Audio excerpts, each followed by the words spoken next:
Class 10th हम लोग math पढ़ रहे हैं। मैथ में प्रश्नावली कितना है? प्रश्नावली 15.1 15.1 के क्वेश्चन नंबर हम लोग सोल्व करने जा रहे हैं। 9वां क्वेश्चन बहुत प्यारा सा क्वेश्चन है और बहुत मजेदार है, बात समझे, और VVI भी है, बात समझे। ये सब सवाल हर साल एग्जाम में क्या करता है, पूछता है, इसलिए बढ़िया से पढ़िए और आपका ये 2 अंक दिलाएगा, है ना। बहुत मजेदार है आपका। सबसे पहले तो हम लोग क्वेश्चन पढ़ लेंगे जी। तो क्वेश्चन क्या कहता है? तो क्वेश्चन कहता है कि एक डब्बे में 5 लाल कंचे, 5 कंचे है तो लाल कंचे, 8 सफेद कंचे और 4 हरे कंचे हैं, बात समझे। एक डिब्बा है जिसमें मतलब लाल कंचा है, 8 सफेद है और 4 हरे हैं, बात समझे। फिर कहता है कि इस डब्बे में से एक कंचा यदृच्छा निकाला जाता है, एक कंचा को यदृच्छा निकाला जाता है यानी अचानक निकाला जाता है।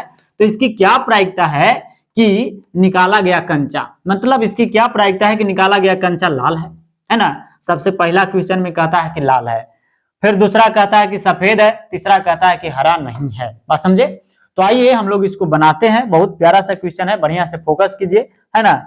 देखिए ध्यान से। सबसे पहले हम लोग लिखते हैं बच्चा जी हल लिखने के बाद में, है ना, पहला क्वेश्चन सोल्व करें, इसलिए यहाँ पे पहला ऐसे लिख देंगे। अब यहाँ पे हम लोग कहेंगे सबसे पहले क्या कहते हैं, तो सबसे पहले सभी गेंदों को सभी कंचे है जी, यहाँ पे कंचे है, गेंद नहीं है, कंचे है। सभी कंचे को हम लोग क्या करेंगे, जोड़ देंगे। तो जोड़ देंगे तो यानी कि एक 5 है, 5 लाल कंचे है, तो हम यहाँ पे कहते हैं इसको कि कुल संभव परिणाम। तो कुल संभव परिणाम को हम लोग डिनोट को जिससे करते हैं, NS से। कुल संभव परिणाम को हम लोग डिनोट को जिससे करेंगे, NS से, यानी NS बराबर। तो NS बराबर हम लोग क्या कहेंगे बच्चा जी, तो हम लोग का 5 कोची है, तो 5 है आपका लाल कंचे और 8 है आपका सफेद कंचे और 4 है आपका हरे कंचे, बात समझे। अब यही सभी कंचों को हम लोग जोड़ देंगे तो कितना हो जाएगा, 17 कंचे हो जाएंगे, है ना। 17 हो जाएगा, कितना हो जाएगा, 17। बोलिए कोई दिक्कत है? नहीं। तो NS बराबर क्या हो गया आपका, 17। अब कहता है कि लाल है, कौची है, लाल है। तो हम यहाँ पे कहेंगे, यहाँ पे हम लोग कहेंगे कि लाल, यहाँ पे हम लोग कहेंगे कि लाल होने की घटना को ई कहा जाए। आर भी आप लिख सकते हैं, रेड मैंने लाल हो जाता है, आर से डिनोट करेंगे, ई भी कहेंगे हम लोग, कोई दिक्कत नहीं उससे, है ना। तो लाल होने की घटना को ई कहा जाए, तो एनी बराबर, तो NE बराबर, तो NE बराबर कितना हो जाएगा जी। अब यहाँ पे कहा है कि लाल होने की घटना को, तो लाल है कितना, 5, लाल कितना है, 5, तो यानी NE बराबर कितना हो जाएगा, 5 हो जाएगा, बस समझे। 5 कहां से आ गया, तो लाल होने की पूछ रहा था, तो लाल है कितना, तो लाल है 5 है, तो इसलिए 5 लिख देंगे, बस समझे। अब यहाँ पे हम लोग कहेंगे कि इसलिए PE बराबर, यानी कि प्रायिकता बराबर, हम लोग फॉर्मूला पढ़े हैं, तो NE बटा में क्या हो जाता है, NS। ये आप फॉर्मूला याद रखेगा, NE ऊपर जाता है, NS नीचे आता है। तो NE का मान है कितना, 5, और NS कितना है जी, NS कितना है, NS है आपका 17, कितना है, 17। यही हो जाएगा आपका आंसर। बताइए कितना प्यारा सा क्वेश्चन है, कितना इजी है, बात समझे। तो इस प्रकार के क्वेश्चन बहुत इजी होते हैं आपको, है ना। ठीक उसी प्रकार से हम लोग बनाएंगे दूसरा, क्या बनाएंगे, दूसरा, बात समझे। तो दूसरा क्वेश्चन पर चर्चा कीजिए। दूसरा को कहेंगे हम, यहाँ लिख देंगे हल लिखने के बाद में कहेंगे उसी प्रकार से दूसरा को भी कहेंगे, तो कुल संभव परिणाम कहेंगे। यहाँ पे कह रहा है सफेद है, सफेद की चर्चा किया है, तो यहाँ पे सबसे पहले हम लिख देंगे कुल संभव परिणाम, कुल संभव परिणाम। तो कुल संभव परिणाम है कितना, तो कुल संभव परिणाम को हम लोग सबसे पहले तो डिनोट करते हैं NS से। तो NS बराबर है कितना, तो 17। NS बराबर क्या है, 17। अब कह रहा है कि सफेद है, तो यहाँ पे लिख देंगे कि सफेद सफेद होने की घटना को, है ना, ई कहा जाए। सफेद होने की घटना को क्या कहा जाए, ई कहा जाए।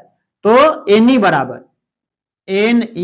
बराबर, तो NE बराबर, सफेद की चर्चा किया, तो सफेद कितना है बाबू, तो सफेद है आपका 8 कंचे, सफेद कितना है, 8। तो यहाँ पे लिख दीजिए 8। कितना प्यारा सा क्वेश्चन है, कितना इजी है। इसलिए हम कहेंगे कि PE बराबर यानी प्रायिकता बराबर क्या हो जाता है, तो NE बटा में NS। तो NE है कितना बच्चा जी, एनी है कितना, तो एनी है सर 8 और एनएस कितना है 17। ये हो गया आपका आंसर। ठीक उसी प्रकार से हम तीसरा क्वेश्चन को सोल्व करेंगे। केमा क्वेश्चन सोल्व करेंगे जी, तीसरा क्वेश्चन। तो तीसरा क्वेश्चन को सोल्व करेंगे तो यहां से तीसरा में आपको बोला है कि हरा नहीं है, हरा नहीं है, हरा नहीं है, हरा नहीं है। तो हम लोग कहेंगे हल, हल लिखेंगे यहाँ पे। तो हल लिखने में हम लोग कहेंगे कि कुल संभव परिणाम, है ना। सबसे पहले आपको यही लिखना होता है, कुल संभव परिणाम। तो कुल संभव परिणाम को हम लोग डिनोट करते हैं एनएस से, यानी एनएस बराबर है कितना, एनएस बराबर है कितना। तो एनएस बराबर है आपको कितना है जी बच्चा जी, एनएस बराबर आपको यानी टोटल गेंद कितना है, तो सॉरी टोटल कंचे कितना है 17, यानी यहाँ पे हम लिख देंगे 17। कितना लिख देंगे 17। ठीक उसी प्रकार से कहेंगे कि हरा नहीं है, तो यहाँ पे कहेंगे कि हरा, हरा नहीं होने की घटना, हरा नहीं होने की घटना को ई कहा जाए, ई कहा जाए। तो एनी बराबर, तो एन ई बराबर, तो एन ई बराबर हर्रा नहीं है, अबरी हर्रा नहीं है, तो हर्रा कितना नहीं है 4 नहीं है जी, हर्रा कितना नहीं है 4। तो यानी कि 8 और 5 कितना हो जाएगा 13, 8 5 कितना हो जाएगा 13। हर्रा के चर्चा नहीं किया गया तो आप दूगो को ले लीजिए, हर्रा का चर्चा नहीं किया गया, हर्रा गेंद, हर्रा कंचे को चर्चा नहीं है, तो इसको हम लोग नहीं लेंगे, बात समझे, इसको ले लेंगे, यानी लाल को और सफेद को। तो 8 5 कितना हो जाएगा है, हाँ, तो 8 5 हो जाएगा आपका 13। यहां पे हम लोग लिख देंगे। चलिए यहां तक बराबर है जी, दिखाई दे रहा है, चलिए कोई दिक्कत है नहीं, इधर बराबर है ना, हाँ चलिए यहां तक किसी को दिक्कत नहीं, एनी बराबर हो जाएगा आपका कितना 13, बोलिए कोई दिक्कत नहीं। तो इसलिए हम लोग लिखते हैं प्रायिकता, प्रायिकता यानी हम लोग कहेंगे प्रायिकता बराबर यानी पीई बराबर, इधर ले लें जगह, है ना, इधर हम कहते हैं तो कह देंगे कि पीई बराबर, क्या कह देंगे पीई बराबर एनी बटा क्या हो जाता है, एनी बटा में एनएस, एनी बटा में एनएस। तो एनी का मान है कितना, तो एनी का मान है 13 और एनएस का मान कितना है जी 17, सॉरी कितना है 17, तो यहाँ पे 17 लिख देंगे, यही हो जाएगा आपका आंसर। बात समझे, आपका 1 मिनट, पहला का आपका ये हो गया आंसर, आपका पहला क्वेश्चन का हो गया 5 बटा में 17। दूसरा है सफेद था, है ना, सफेद की चर्चा था, तो ये हो गया आपका आंसर 8 बटा में 17। और तीसरा है आपका, तो तीसरा के यहाँ इतना है और फिर आपका ये हो गया, है ना, तो ये हो गया आपका 13 बटा में 17, ये हो जाएगा, है ना। ठीक इसी प्रकार से आप स्क्रीनशॉट कर लीजिए। चलिए।